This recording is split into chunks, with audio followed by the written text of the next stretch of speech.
topic is probably one of my favorites, and it is about brain fog. And I will, it is like sometimes when I'm, it just comes all of a sudden, just like the San Francisco fog.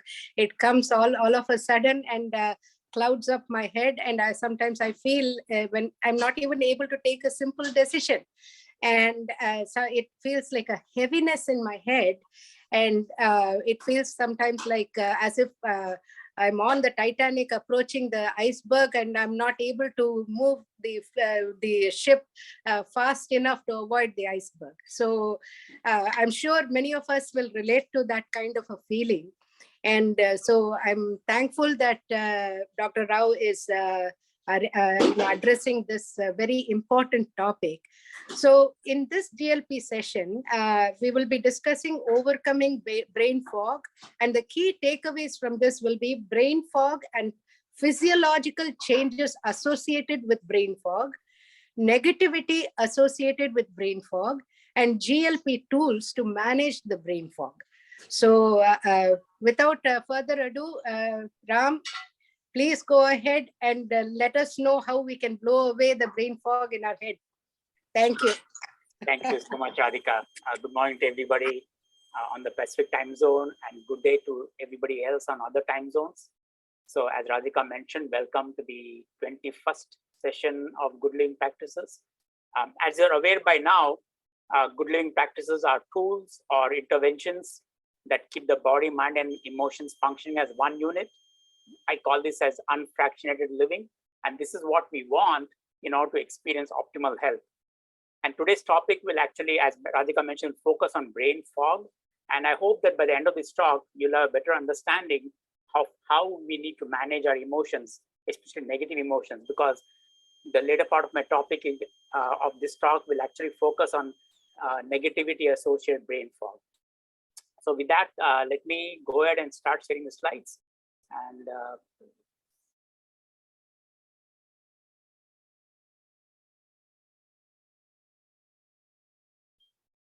hope you can see the slides.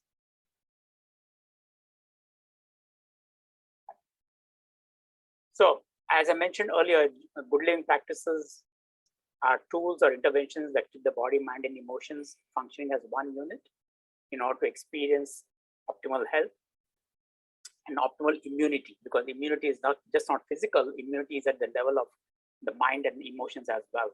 And in the first 15 sessions, we actually talked about several aspects of good living practices, where we focused on good eating practices, good physical practices, good emotional and mental practices. In sessions 16 and 17, actually provided tools, three tips to practice and incorporate for about a month. All right. And then in session 18, we actually saw the need and the benefits of cultivating meditation or stillness. And then in session 19, we discussed the power of breath, or the pranayama, as we call it in the field of yoga, okay, and how this will facilitate the improvement of immunity at the level of body, mind, and emotions. And then in session 20, I actually discussed, this is the last session, I discussed the therapeutic recipes, where we talked about specialized foods that promote optimal digestion and also stabilize the emotions, mind and body, thereby balancing all three entities. And I also mentioned about the therapeutic recipes to be taken as medicine, or it could be incorporated as part of our daily lifestyle. All right.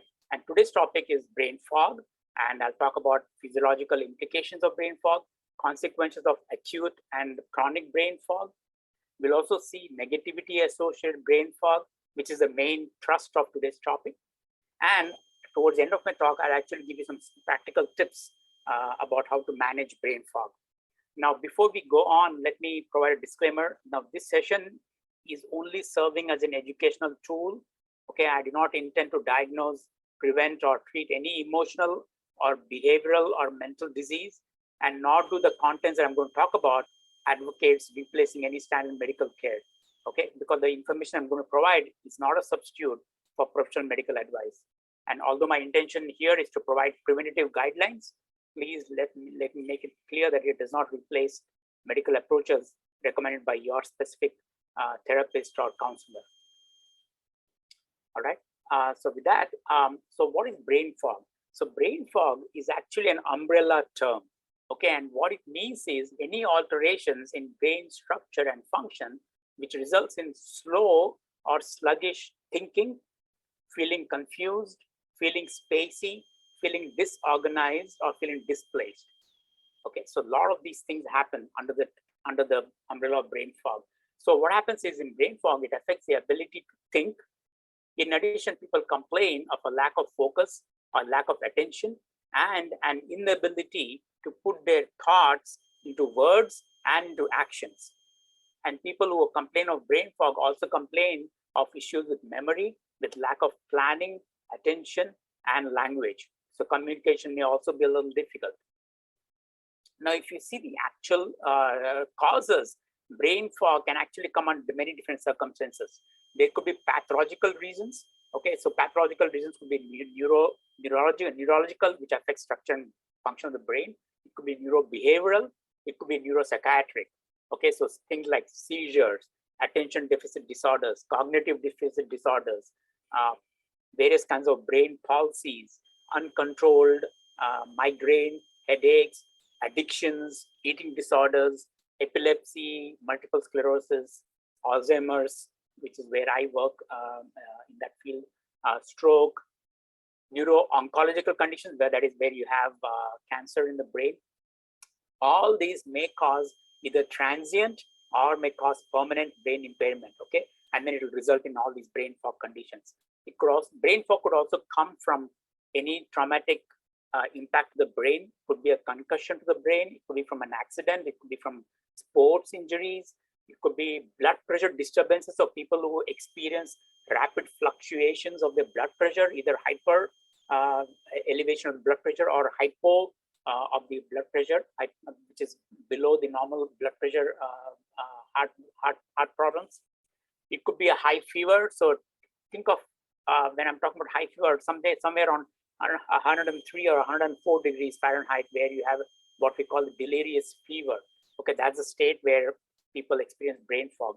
It could also come from hypoxia. So even I've seen people, even though Lake Tahoe is not very high, but altitudes of that kind, of that nature, can create a brain fog, because what happens is there's lack of oxygen available for us. All right. Now, in addition, there are also non-pathological reasons for brain fog that could include long travel. So people, especially people like us who travel to India back and forth, it's like a 21-hour journey and involves a lot of travel. It involves jet lag, it involves disturbances in time, and it involves disturbances in place, weather, climate. All this can have a profound effect. That's the reason why either when we end up reaching India or when we end up reaching back this country, we experience for a few days, we experience brain fog. All right. Sleep deprivation. So people who have very few hours of sleep on a daily basis, maybe 2 to 3 hours or 4 hours, or you may even have 7 to 8 hours of sleep, but it's going to be a disturbed sleep. It's not a continuous sleep. Okay. So either sleep deprivation or sleep disturbance can result in brain fog conditions. Medications, a lot of medications can create brain fog. Prolonged starvation. So people who want to lose weight, they tend to go into this long period of starvation that can create brain fog. Dehydration. The people who have a tendency of, especially with sports and other activities, and they do not bring in a lot of moisture or a lot of water, okay, it can create dehydration. Or it could even be from hypermobility or hyper movements. Okay, so brain fog can come from any of these reasons, and it's a classical example for living where the body mind is gone, is no longer functioning as one unit. It starts functioning as independent entities. All right.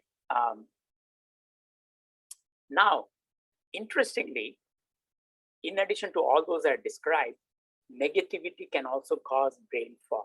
So negative emotions, negative thoughts can trigger major brain fog symptoms. The intensity, the repertoire of symptoms, and the duration of negativity associated brain fog is very similar to that seen with either a pathological or non-pathological insult to the brain. I know it's surprising, but that's how it is. All right. So people with negative emotions or negative tendencies can present with mental instability. They can be confused. They will complain of lack of attention, lack of meaningful conversations. Okay. Negativity can also result in lack of focus, rationalization. Okay. That's another thing that people typically experience, lack of focus and rationalization. So they cannot rationalize things, or lack of analysis. And this results in a person in a confused state. Okay. And a result of which they lack the concentration, they lose the ability to think properly. So people who harbor a lot of negativity, they also experience, in addition, they experience memory issues, they have lack of attention and planning. So that's the reason why people with negative emotions, you find that they experience a lot of problems with words, with thoughts, okay, with the ability to speak.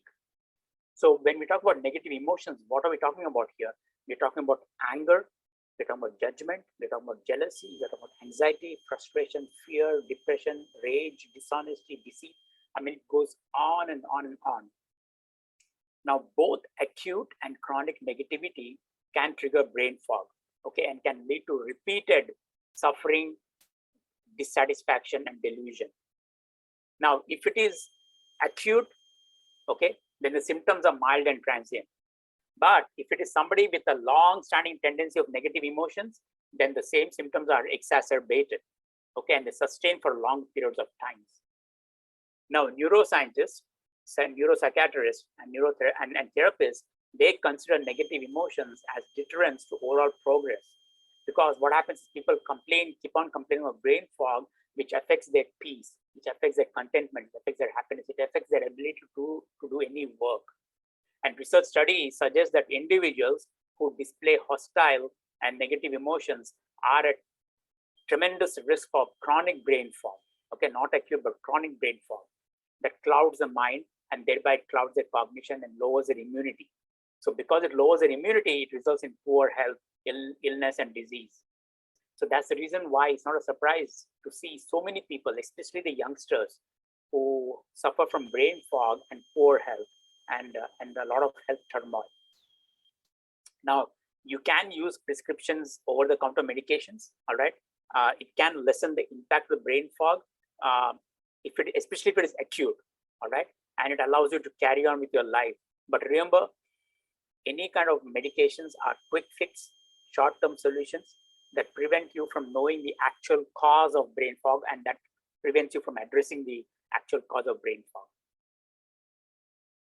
And while we still don't fully understand the implications of brain fog, there are studies to show that brain fog over a period of time can affect not only the mind and body nexus, but also affects the brain-gut axis.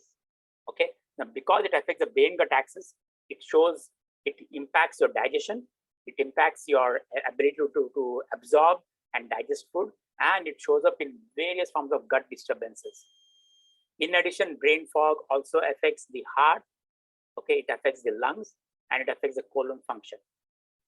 Okay, and extended periods of negativity associated brain fog can result, actually not can, but it does result in the release of stress chemicals. Okay, these stress chemicals are actually released only when you are experiencing a flight or fight response. Okay, but it also happens when you are in a constant brain fog. So now that you have a brain fog and you have the stress associated neurochemicals, what happens is it plays havoc with your blood circulation, your immunity gets lower, and you experience all kinds of health conditions. Now, what exactly happens in the brain when you have a brain fog? So in the brain, when you have a brain fog, what happens is there is this area of the brain called the cortex or cerebral cortex. This is the area that is involved with logic, analysis, and rationalization. Okay, and that area gets turned down when you have a brain fog. In addition to that area, there's another area of the brain called the hippocampus. The hippocampus is what is involved with learning, and it's involved with memory consolidation and memory recall. Okay, so during brain fog, what happens is the cortical regions, which is involved with logic, analysis, and thinking, and the hippocampal regions, which is involved with learning and memory, those areas get turned down. In addition, what happens is there's another area of the brain called the amygdala. The amygdala is the region of the brain that is responsible for putting you in the state of arousal. That is, it creates this hyper stress state. Okay, that's a state when you, let's say you are in the middle of a traffic, or let's say you encounter a wild animal, okay, or you encounter some kind of a wildfire and you want to run. Okay, those are all the conditions where your amygdala region of the brain gets activated. Now imagine when you have brain fog, that same region gets activated. And so what happens is now the areas of the brain that is involved in memory and communication and learning and logic analysis is turned down, whereas the area that is involved with a hyper arousal response gets turned up. So what happens is, in effect, you become less rational, you become less logical, okay? You cannot think properly, and you're always at that edge, okay? And this being at the edge doesn't leave a lot of space for the brain to consider other modalities. And so what happens is, when you have a chronic brain fog, your brain is always in that edge, or what we call the red alert state, constantly. And that's the reason why people with brain fog always have these issues on a regular basis, because these hormones, they remain in the brain for quite a long time, and they ultimately send the brain into a state of exhaustion. Okay, that's the reason why your body revs up, you become hyper vigilant, you become hyper aroused, you're always at your edge. And in all these cases, what happens is, because it requires a lot of energy, you're expending a lot of energy into these states. And so it ends up with you being, sort of crashing yourself or hurting yourself. Okay. So now with that, let's look at one aspect of negativity which triggers brain fog. Okay, I'll talk about anger, because a lot of research work has been done on anger itself. So anger, when we talk about anger, we're talking about irritation and anger on a chronic basis, on people who display it on a regular basis. Anger, it actually it creates a disequilibrium, or it disturbs the equilibrium between the body, mind, and emotions, and it leads to an entire gamut of mental and physical conditions which fall under the umbrella of brain fog. Okay, and eventually what happens is, it results in the failure to reason, so people cannot reason out. It leads to a perception that you're ruined, actually. And if nothing changes, then your life spirals out of control, and what was once anger can even lead to the death of an individual. Okay, so you may wonder, how does a simple emotion like anger can lead to a death? Well, the reason is because when you are angry, not only do you spew negativity on your own self, but you're spewing it on others as well. And what happens is, associated with that is the chronic release of those neurochemicals. So these neurochemicals, the first thing that happens is, they affect your heart, they affect your blood circulation. And heart researchers have now shown very clearly that chronic anger actually triggers unwanted, pathological, and life-threatening blood clots in the body, with what we call thrombosis. Okay, these clots narrows down the arteries, and it results in poor blood flow, and it increases the demand on the heart, okay, resulting in a hyper or elevated blood pressure. And imagine being on the high blood pressure state constantly. And of course, together with that, you have the narrowing of the arteries. Okay, all these over time can result in the death of an individual. Okay, so this has been shown by not only heart researchers, but American Heart Association and the National Institute of Aging has actually, on the website, they've actually discussed the importance, okay, of mitigating any anger levels, okay, because it's as important to control that as it is, as it plays a big role in your own living. And finally, it's just not, even though I give the example of anger, it's just not anger. Under the umbrella of anger, there are other emotions that cause similar kind of things that anger is causing. All right, so whether it's rage, whether it's envy, whether it's judgment, whether it's hypercriticism, okay, all these can trigger the same overlapping neurochemical pathways. Okay, and so what happens is, it puts the individual in a constant loop of negativity, and this constant loop of negativity destabilizes the mind, body, and emotions. Okay, and as I said earlier, all this can have a lot of problems in the brain function, mainly because it exhausts the brain, because the energy is being expended or utilized for all these emotions. And that's the reason why a person feels all the brain fog symptoms that they describe about. Now, interestingly, because I teach Ayurveda also, and I'm also a licensed yoga teacher. And so both in the Ayurveda and yoga texts, we do have several terms, okay, that allude to brain fog.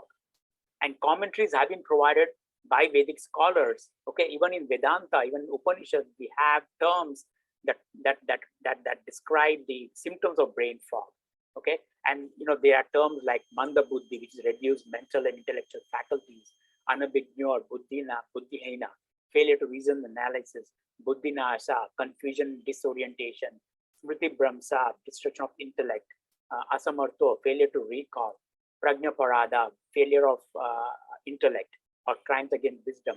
So all these things suggest that brain fog is not a modern day concept, and it existed from times immemorial. All right. So the question is then, if we have all these symptoms, whether it's from brain trauma in pathological conditions or whether it's negativity associated brain fog, how do we overcome it? Okay. The idea of managing or overcoming brain fog is a very complex one. Okay, especially if it is negativity associated brain fog, it's a very complex one. Okay, and both in the yoga text and Ayurveda text, they talk about a concept called pratipaksha bhavana. Okay, what is pratipaksha bhavana?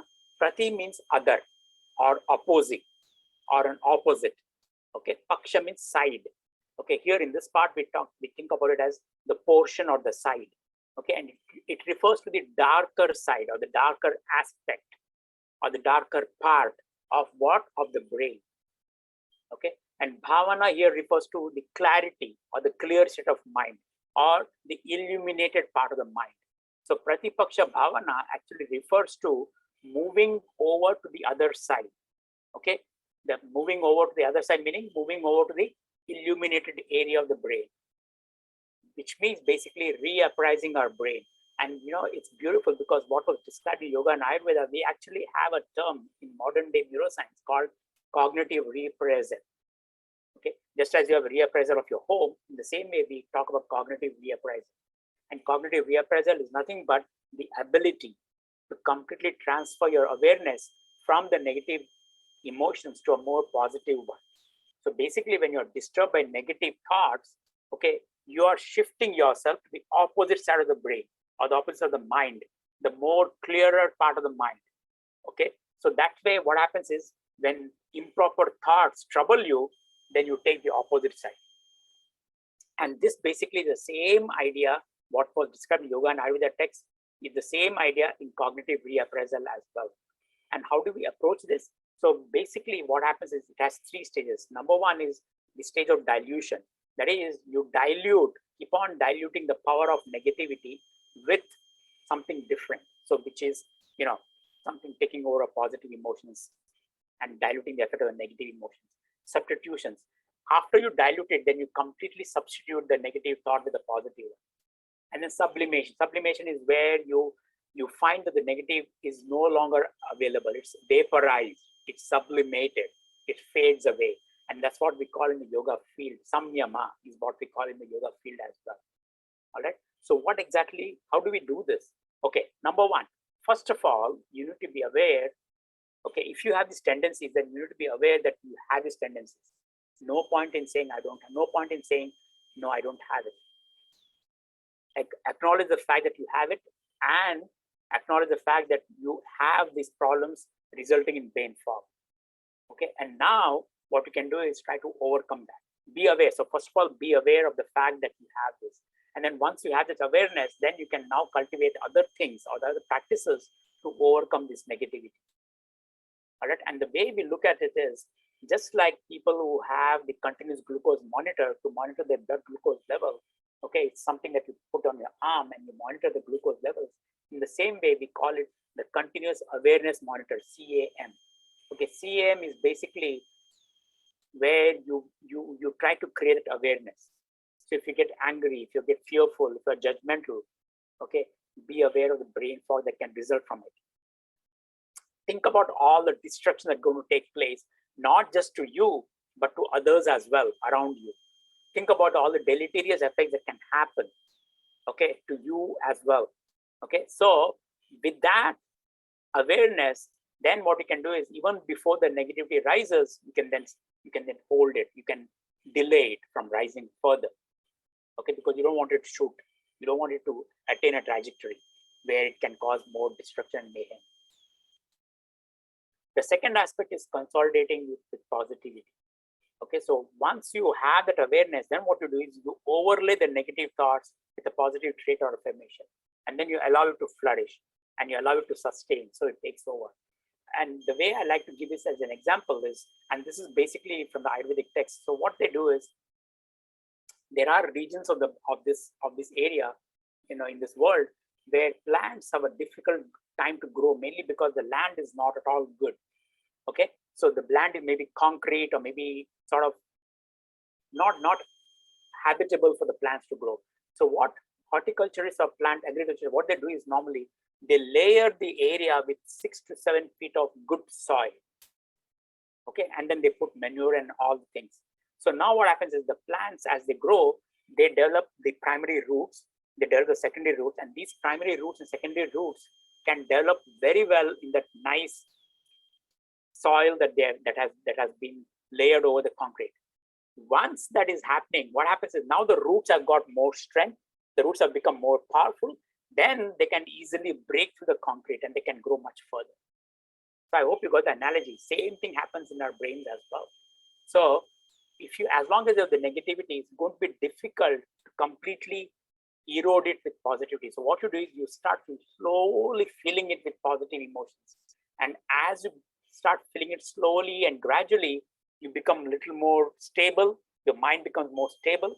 And once that mind achieves a stability, then it becomes very easy to break through that negativity. Okay. So for example, now one of the things in yoga and Ayurveda, yoga and Ayurvedic psychology, they talk about replacing anger, krodha, with maitri karuna, or loving kindness. That's what happens. So every day you do some tasks that will create that loving kindness feeling, which will then slowly build over that anger as a trait, and then it will take over. All right. And then, of course, in addition to these modalities, all the tools that I described in the past 20 sessions, the good living practices, extremely good to overcome brain fog. Okay, so good eating practices, ahara and vihara, good lifestyle practices. Okay, everything that I told about, taking the right food at the right time, at the right place, chewing the food, keeping a 12-hour fast, extremely important.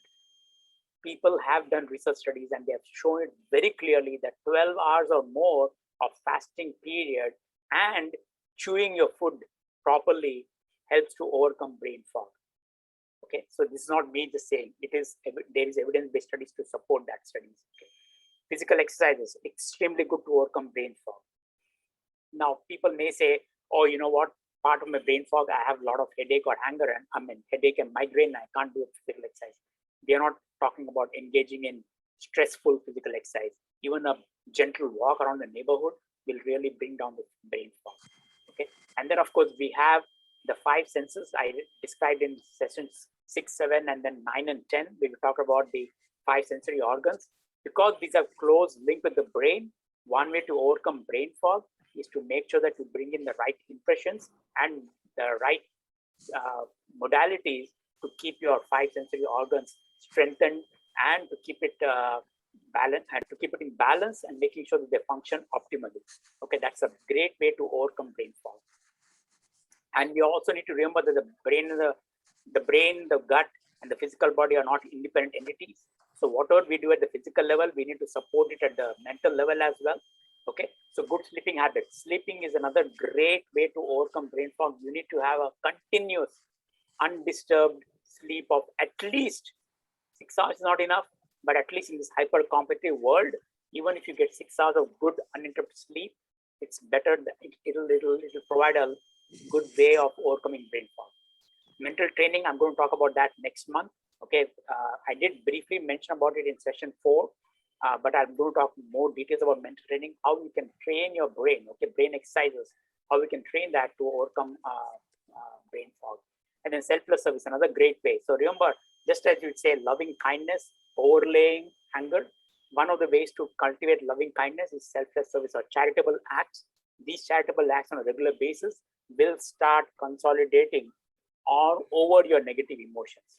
Okay. And of course, a daily practice of consistent meditation, okay, stillness, which I talked about in session 18, and then pranayama practices, breathing practices. Breathing practices help to strengthen the lungs. Okay, and when your lungs are strengthened, your heart is strengthened. When your heart is strengthened, you have good flow of blood to the brain. If you have good flow to the blood brain, if you have good flow of blood to the brain, your brain will overcome the brain fog. Okay, so consistent practice of meditation, stillness, and mindfulness practice. So all these will go a long way in overcoming brain fog. Just to conclude, brain fog is an umbrella term wherein you experience confusion, being spacey, being unstable, lack of focus and attention, inability to put your thoughts into words or actions. You have issues with memory, planning, attention, language. It affects the way you talk. It affects the reason being that it disrupts the nexus between the brain and the body. It's a classical example of fractionated living, wherein the mind and the body are functioning as independent entities. Okay, brain fog can be both acute and chronic. Okay, if it is acute, the symptoms are mild and transient. If it is chronic, then you have sustained problems with all those issues that I talked about. Now, in addition to pathological and non-pathological conditions, negativity or negative emotions can also trigger brain fog. The intensity and the duration of negativity associated brain fog is very similar to that seen with pathological or a non-pathological insult to the brain. And negative emotions can lead to repeated pain, suffering, dissatisfaction, and delusion. And the way to overcome that is cognitive reappraisal or pratipaksha bhavana. Okay, cultivate awareness first, and then once you cultivate the awareness, then it becomes easy to shift your brain to the lighter or the illuminated aspects of the brain. And of course, good living practices, which include good physical practices, good eating practices, 5 sense therapies, good mental and emotional practices, optimal sleep, brain exercises, selfless service, meditation, pranayama, all these will help in overcoming brain fog. Okay, so basically what I'm providing you is a wholesome approach, not just a pill, but a wholesome approach that involves the mind and the body. Okay, keeping it as functioning as a one unit in order for you to overcome brain fog and experience optimal immunity, health, and wellness. Okay, so with that, let me stop here and take your questions. So thank you very much, Ram. And that was very, very helpful. When I was mentioning about brain fog and everything, it happens not on a regular basis. It happens on, it's kind of sometimes cyclical at times. And I wanted to actually ask you, you mentioned about chemical imbalances. And what I noticed about it was, it used to, when I was below 50, at that time it used to come during my monthly periods at the time of PMS and everything. I used to experience a lot more of that kind of brain fog. And then after that, when menopause set in, at that time I used to experience a little bit more it was more of a difficulty in thinking, or difficulty in acting. So is chemical imbalance the same as hormonal imbalance, or is it different? Yeah, no, it's not different. So I'm glad you brought that. So what happens is, and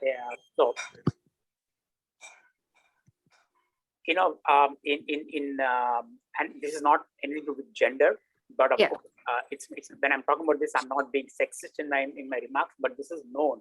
So what happens is, in women, and of course men also experience it, but women it's much more profound.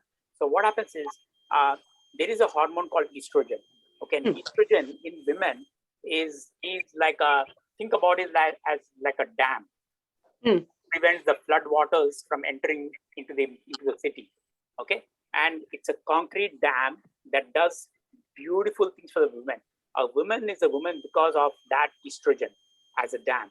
Now, what happens is, as you approach your menopausal stage, and this is true for even for men, okay, in the case of men, it's testosterone, okay, but it's more profound and more pronounced in women. So as you approach the menopausal, premenopausal stage, what happens is, think about this dam lowering itself for some reason, in the sense that here the estrogen levels are coming down. Okay, so as the estrogen levels coming down, what happens is, estrogen is now protecting you from a lot of it. It's protecting you from inflammation, it's protecting you from infections, it's protecting you from stress hormones, it's protecting you from so many different things. Now that protection is no longer there, or the protection is going down slowly. As it goes down slowly, depending upon what that person has been doing in the past 60 years, okay, those things, those deleterious things will now start flooding the main region of the body. So some women will experience constant migraines. Some women will experience constant inflammation. Some women will experience, immediately they'll experience bone loss or bone deformities. Some women will experience constant headaches. Some people, it's different women will experience different things. It's all because of estrogen. Okay. So now what happens is, because of all these issues, and now because there's no estrogen levels there to protect you, what happens is these are all coming up, and associated with that, now naturally when you get all this, what happens? It's but natural, you'll get irritated, you'll get angry, you'll get fearful, you'll get anxious, you'll get worried. Okay, so now you have a combination of the dirty waters, which is the stress chemicals, okay, like cortisol and all that, adding on to the lower levels of estrogen. Okay, so now you can see it's a double whammy. So that's the reason why, generally once you are nearing 50 or 55, suddenly a woman says, I was so balanced, what happened to me suddenly? Well, it is but natural. This is what is going to happen. Now, that's the reason why around this, and then, as you said, in your case, same thing, those symptoms, we don't call it the chronic, but we call it the acute or transient symptoms of brain fog. And this happens continuously. It keeps coming once in a while, but it keeps coming on a regular basis. You may have it experienced twice in a week, and again, next week, again, you'll experience it. It's very common. And as I said, the tools are the same as what we discussed, but the cause is slightly different because of this. Yeah. Yes. And because typically when I get that kind of a fog in the brain, and I'm not able to think, I employ the tips that you have said about, especially with stress and with this thing, is to take a step back. And also what they talk about in, especially with work stress or anything, I take those things of time management techniques, prioritize my work, and then, handle it. And I find the fog clearing, so those are, it's all interconnected, as you've said in the past as well. So, and one of the things which comes to my mind is one of my friends, he's a very, very brilliant income tax accountant, and many times, and he works like crazy. And so at the time of tax season and everything, and I used to help him a little bit once upon a time, and I used to see him, suddenly he will just get up and he will say, okay, Radhika, I'm just going for a 15-minute walk and I'll come back. And he will go for a 15-minute walk, and I could see the stress in his face, but when he came back from the walk, he would be calmer, and he would finish off whatever he was working on, like that. So taking that step back, releasing those stress relief techniques, those definitely, as you said, help, of course, and the other thing that I have also noticed when is when if I'm eating healthy, I find that if I'm eating say rice or something like that, if I eat a lot more rice than I usually do, I find that myself becoming a little bit mandabuddhi. Yes, absolutely. And so but if I substitute that with some vegetables, and have a balanced diet, I find that is a difference. I don't feel as sleepy or as mandabuddhi as this thing. So definitely that is a very, very helpful thing. I'm just sharing what I am practicing. Absolutely. And yeah, so it is agreeing with whatever you have shared about the stress relief and everything. Yes. That's a very good point you bring, because what happens is, and this is in general, what happens is, whether it's men or women, when we have this brain fog, okay, especially things like, when you're having migraines and you're having lack of focus and attention and planning and you're disorganized, and what happens is, because you do not have the clarity to think or plan, the first thing we do is, and these are the tendencies, that's a human tendency, we try to reach for food, hoping that the food will help us alleviate the situation. What happens in that process is, you end up snacking a lot, and that is not all good, because remember I told you, the first thing that happens in brain fog is the disruption of the brain gut axis. Okay, so now the gut is not functioning properly, and yet you are now constantly eating, hoping that will help you to reduce your brain fog, but the problem is not getting digested, and so now you start having more and more issues with the gut, and then this becomes like a constant spiral loop. So what you said is perfectly true. If you experience brain fog, whether it's acute or chronic, whether it is transient or whether whether it's sustained, the best advice would be, try to eat. Meal timing is very important. Don't snack very frequently, because that's not going to help. A 12-hour fast is very good, especially between night and next day morning. Okay, it's very good. So 12 to 15 hours of fast, and then chewing your food, of course, and then of course try to eat your food in a place where you are not constantly bombarded with stimulus, with noise. Okay, that's the last thing you want to do. Okay, because that can add again, because anybody talking or any comments or anything can trigger further the emotion. So you don't want to be in a place when you're eating your food. So all these, and then of course a walk. And as you mentioned, your colleague, taking a walk is the best idea. And when I said physical exercise, as I said, physical exercise, not to the point where you start sweating a lot, because that's not good either for the brain fog. But a small, nice little walk around the neighborhood, 15 to 20 minutes of walk, is the best way to overcome the brain fog. Yeah. So any other questions, any comments or anything that you would like to share? Opening it up to the audience.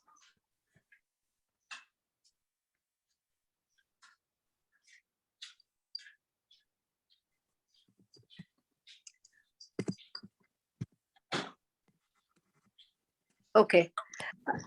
So I have, okay.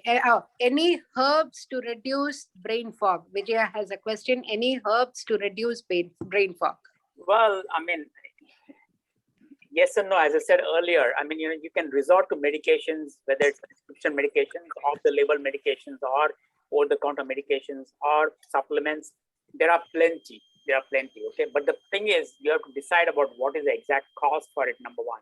Okay, number two, if it is, I would always bring in herbs or supplements if it is a traumatic associated brain fog. So it's a brain trauma, or let's say it has come from a condition where you have some other associated disease. Then of course you can always think about medications. But if it is negativity associated brain fog, then I wouldn't advise taking medications. There's no doubt there is a whole lot of mental stimulating herbs in the Ayurvedic field, especially. We have some wonderful herbs like Brahmi and Sankapushpi and Ashwagandha and all that, but I will not recommend normally those things until you actually overcome it yourself by resorting to other natural things before you take herbs and supplements. Right. And foods, of course, so it depends again. A lot of people who generally experience brain fog also have issues with the gut. And so because they have issues with the gut, they try to stay away from a lot of the foods like dairy and wheat and all those things, because it's creating similar what we call comorbid conditions. Okay, so you can still, working with that, you can still remain away from those things and work with the best food choice I would suggest is a lot of vegetables and a lot of dals, especially because dals doesn't for people with diabetes or with other issues, heart issues. Dals will not do anything. I mean, they are very, very, very sound, and they provide a lot of strength to the organs. if I suggest rice can be always problematic, especially for people with diabetics. Wheat can be a problem for people with celiac and all that issues, gut inflammation. So my suggestion is, when it comes to food, try to cultivate a habit where you're taking a lot of dals and vegetables of all kinds, with combination with dal in any form. You can add it to the dal, you can make like a soup, or you can add it separately. The best food. You can have it 3 times a day. And believe me, you can really fill your tummy with a good portion of vegetables and dal. It really does very well for us. Yes. I mean, like, it is, I agree with that portion of, I mean, that part where you shared that tip, because, and this goes back to the good eating practices that we have, shared. And I will also share one thing, when I was probably in my 40s or something like that, and I was looking for some herbal remedy, because I was feeling that, the cyclical down feeling and everything, and I was getting tired of it. And like you said, I normally I should not feel this way. Why am I feeling this way and all that? And I tried the evening primrose oil or some, yes. And, it was more like a placebo effect, right? In a way. I was, for a few days, it was like, oh, I'm taking this, so I'm probably feeling better. But then, it was just so. But then once I started practicing a little bit more, when I felt, the exercise took care of my stress, and it was also the cyclical thing, and so that is what helped. And then talking with my doctor, and she also suggested some supplements and everything. I did not want to go there, but right. with mental this thing, because mine, fortunately, knock on wood, was not chronic. Right. So it was more transient, and so that was something that helped. I mean, I'm not, like you have said, it's a disclaimer. What works for me may not work for you, but these are tips for regular this thing. So Vijaya has another question, and I'm not, for some reason, I'm not able to see the chat. Let's see. Can you check it out? Chandraji has a question while I check the chat. Yes. Hi, this is Jyotsna. Chandra is also here. And so my question is the brain fog that you're talking about different from what happens when one ages? Like, my mom's in 80s, or one of my aunt is 76, and, they have trouble remembering. They go to the fridge and they forget what they came from. Yeah. So is that the same brain? It's the same thing. Fog? Yes, Jyotsna, it's the same thing. The only difference is that is a sustained and chronic condition, because it is there for, it's not that today I'm fine and tomorrow I lose the memory. No, it's not there. It's sustained. So it's what we call the chronic brain fog, but the same thing. Okay. How can you fix it? How can you fix it? Well, I mean, it depends. So if it is chronic and if it's long lasting, and if you're not taken dire steps in the beginning itself, so that's the reason why I said awareness. In the beginning itself, you have to prevent it from going to a level, what I call a trajectory, where it's no longer controllable. So, but of course, when it comes to that stage, then you can only provide some good quality of life. You cannot reverse it completely, but you can provide some good quality of life. And as I said, all these practices that I mentioned about good living practices. And by the way, whatever I mentioned, good living practices, is not because I mentioned it in my book. Okay, so I'm promoting that. No, it's not that. Remember, everything that I mentioned in the book and everything I'm talking about is supported by evidence-based studies. So when I talk about fasting, that improves brain fog. When I talk about chewing, improving brain fog. When I talk about meal timings, improving brain fog. When I talk about keeping less of snacks and more of timely meals to improve brain fog. When I talk about selfless service to improve brain fog, all these are evidence. There are evidence-based studies to support this. Right. And we at Apollo Health, where I work with Alzheimer's disease, this is what we bring in. We bring in all these aspects to control one aspect of brain fog, which is leading to memory loss. But yeah, so all these things really help. But Yeah. of course, if it is way down the trajectory, then you can only provide a good quality of life, maybe on a day-to-day basis, but you may not be able to reverse the condition completely. Yeah. Thank you. Yeah. Thank you. And so I was able to access the chat. Vijaya has a question: if there are any foods or herbs that you can suggest for post PMS to increase estrogen. Oh, so foods I've already described. Remember, I Yeah. talked about the dals and the vegetables. Yes. When it comes to herbs, I can throw a number of Yeah. names here, but please don't just take it and then start taking it, because you need to consult with a practitioner. Right. So It's on an there are, individual. there are herbs in the Ayurvedic tradition called herbs like Shatavari and ashwagandha, which are really good. Shatavari especially is very good for women to increase menopause. To increase estrogen levels. Chinese medicine, there's a herb called dong quai, and then ginseng. Both these improve estrogen levels. Yeah. Ginseng, I've heard, yes. And then in the Western naturopathic department, they'll give you things like black cohosh. Black cohosh is supposed to be very good. Primrose oil is another one. So yeah, there are plenty of herbs. Now the question is, how much does it increase? Mainly because these are all plant-based, what we call phytoestrogens. Plant-based phytoestrogens are not the same as human estrogens, but the underlying concept is that they may stimulate the production of human estrogen a little bit. It does. There's no doubt about that. There are some studies to show that phytoestrogens, which are plant-based estrogens, does support humans. But the problem is, once again, it supports in the initial stage of life. That is, maybe just as you are entering premenopausal stage, if you start taking that, maybe it may help a little bit. But over the period of time, it doesn't do much. It's just like, as Radhika mentioned, it has a placebo effect, but doesn't do much. So you'll have to then counter it with other things that I mentioned. Yes, definitely. Yeah. So any other questions?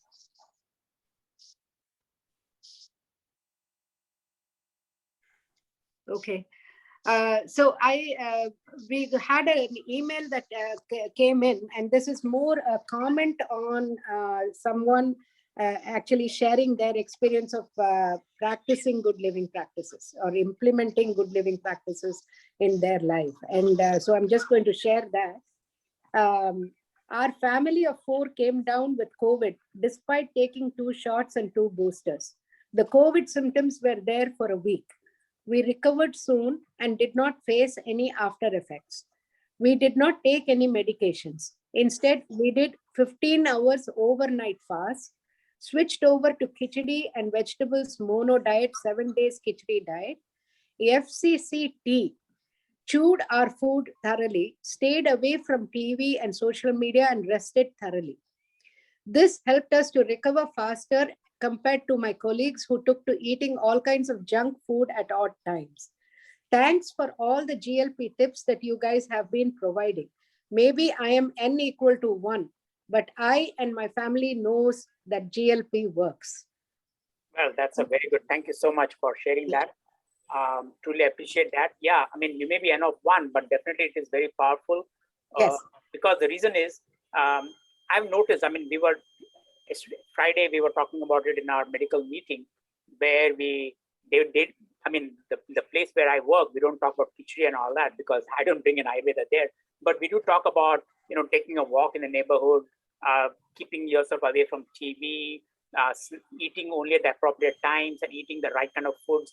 And you know what? People who have done these things have really recovered a lot. Not just recovered, but they are facing minimal side effects from what we call the long COVID, okay? Yes. From COVID. Whereas people who don't do that, because the tendency is you're at home, you're depressed because you cannot work, okay? And then you're not able to filter, you're not able to move along with your family members because you're trying to quarantine yourself. And so now there's nothing. And then you want to do a lot of things, but your body is tired, your brain is tired. And so what happens is, again, same thing like I keep saying, the first thing that happens is our hand will try to reach out for the food, okay? Because food from the beginning, and psychiatrists have a great way of explaining why we tend to move towards food whenever we are in a dire state or in a state of self-isolation or things like that. or when we are in depressed, when we are depressed conditions. Food is the one that provides us the solace, food is the one that provides us comfort, okay? But the problem is that's not the time when you go to eat your food, because it's an odd time, and you keep on eating that food. You may recover from COVID, but the problem is you're going to have a lot of side effects, long-term effects, okay? And there are people who have complained about long-term effects that goes on and on. I mean, the brain fog is there for several weeks post-COVID, even though they have tested negative for several weeks, but still they have this brain fog. So yeah, I think whatever you mentioned in your communication is very important. Khichdi is a great way, even just plain dals and vegetables, and then keeping your away from TV and 15 hours of fast and chewing your food. I think it's a classic example of recovering from not only from COVID, but from other issues as well. Right. I mean, if you look at it, this is not something that you don't know. Everybody knows this, but all we are trying to do in this platform is, making you aware that it is possible for you to better your life. And these are simple tips to implement. And it's not that you don't know that you have to have 8 hours of sleep. It's not that you don't know that you have to eat healthy. It's just that sometimes there are times when you fall off the log, and then you have to get back on it. And this is an analogy I have shared many times. You have to just get back onto that log and keep balancing, because that is how you can successfully cross that river.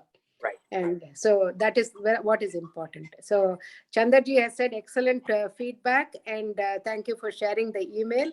So yes, Chandraji, thank you very much. And are there any other comments or any questions before we wrap up? Okay. So, but please feel free, if you're not please feel free to either message one of us with your questions, and or share, if you want to share it in the WhatsApp group, that is also okay, or email us. And so this is something that is brought to you by North Bay Hindu Center. And so we are glad that you're supporting it. Please do share the message, and please, the videos are available, so you can also share that. And so that more people benefit from it. So thank you very much. And so we will see you next month. Yeah. Thank you so much. Thank you, Radhika. Thank you, everybody. Thank you. Bye.